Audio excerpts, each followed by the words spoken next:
Bonjour, je voudrais remercier le CNOM de m'avoir invité à participer à cette journée importante et plus particulièrement le Dr Lucas, le Dr Rossan qui soutiennent avec beaucoup d'enthousiasme les travaux que nous menons dans le domaine qui nous intéresse aujourd'hui, la santé 2.0, et vous les verrez ici accompagnés de divers autres intervenants de la conférence Doctors 2.0 and You.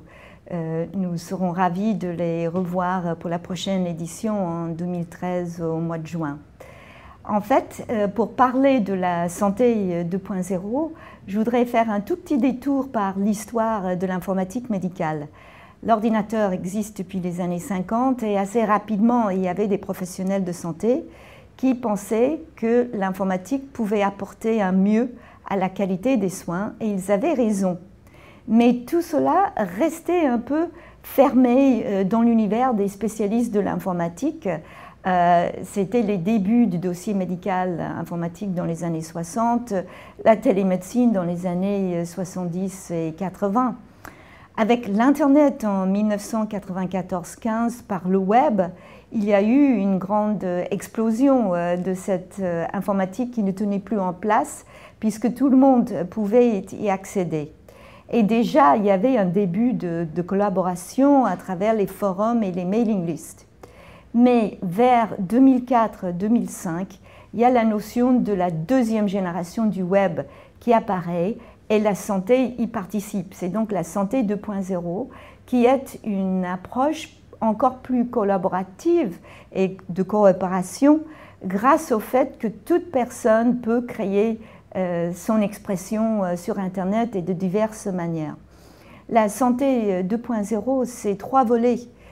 Si on veut généraliser, c'est une partie pour les professionnels entre eux, une partie pour les patients entre eux, une partie qui relie les deux. Bien sûr, ce n'est pas une ghettoisation, chacun peut aller où il le souhaite, mais il y a des moments où on veut être ensemble et d'autres moments pas.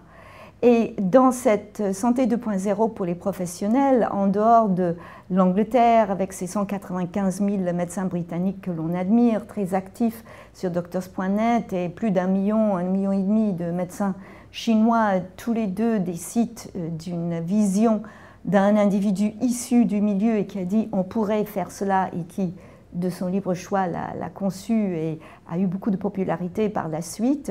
Je voudrais saluer au passage le mouvement qui montre que les médecins français aussi connaissent leurs ordinateurs et même Facebook avec les médecins ne sont pas des pigeons, qui certes ne parlent pas de problèmes de clinique et de la médecine, de la pratique de la médecine, qui parlent de questions économiques et d'organisation, mais 38 000 médecins en si peu de temps, en quelques semaines, c'est quelque chose qui mérite d'être cité et dont vous allez reparler.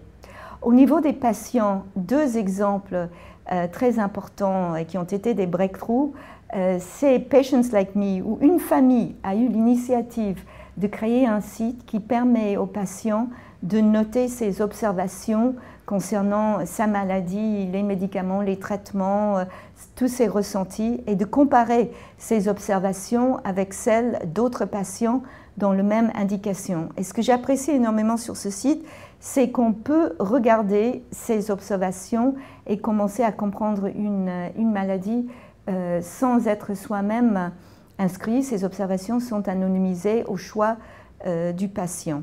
L'anonymat est sûrement un sujet important dont vous parlerez aussi dans le cadre de l'éthique de cette journée.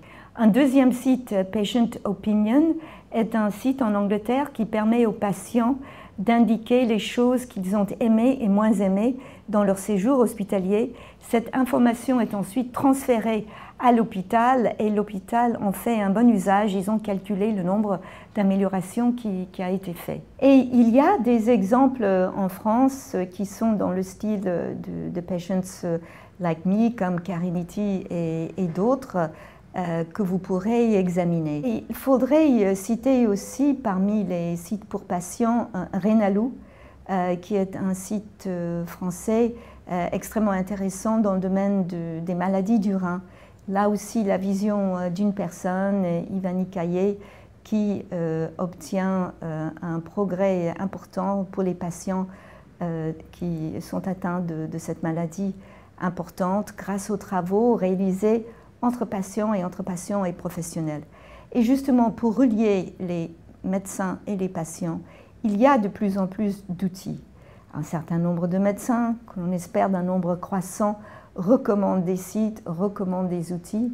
Parmi les choses intéressantes, et pourquoi pas, une balance électronique qui nous permet de surveiller notre poids au quotidien et de le communiquer. C'est très intéressant dans l'insuffisance cardiaque et bien sûr dans les problèmes de surpoids, bien entendu. Et aussi IBG Star, une application mobile qui permet à la personne atteinte de diabète d'enregistrer ses résultats, de les garder, de les communiquer. Il y a aussi une autre application américaine, EndoGoddess, où les patients sont encouragés dans leur mesure de la glycémie par la participation de la famille qui peut même attribuer une chanson. Alors, c'est ludique et c'est vrai que le ludique appelle à plus de progrès et plus d'engagement de la part de l'individu. L'engagement est le maître mot de cette question de médecine participative. Il ne faudrait pas que nous ayons la nostalgie d'une consultation idyllique qui n'a jamais existé, où le patient arrive, le médecin voit immédiatement le problème, prescrit quelque chose, le patient le suit docilement et tout va parfaitement bien. Il faut absolument que le patient puisse coopérer à cette prise de décision lorsqu'il le souhaite. S'il ne le souhaite pas, ce n'est pas une obligation, mais la grande majorité de personnes vont beaucoup mieux vivre les maladies, et il y a de plus en plus de maladies chroniques, lorsqu'ils ont coopéré à la compréhension et à la prise en charge de leurs conditions. Cela demande peut-être une réorganisation des approches de la consultation, ce qui déborde largement des considérations d'Internet, mais c'est peut-être envisagé à un moment donné. En tout cas, l'engagement avec le pouce vers le haut qui a été symbolisé par Facebook, avec son milliard de participants maintenant, est quelque chose qui est inscrit en nous. Nous nous engageons à chaque instant dans la vie. Vous vous êtes engagés en venant participer à cette réunion. Je vous souhaite une excellente réunion.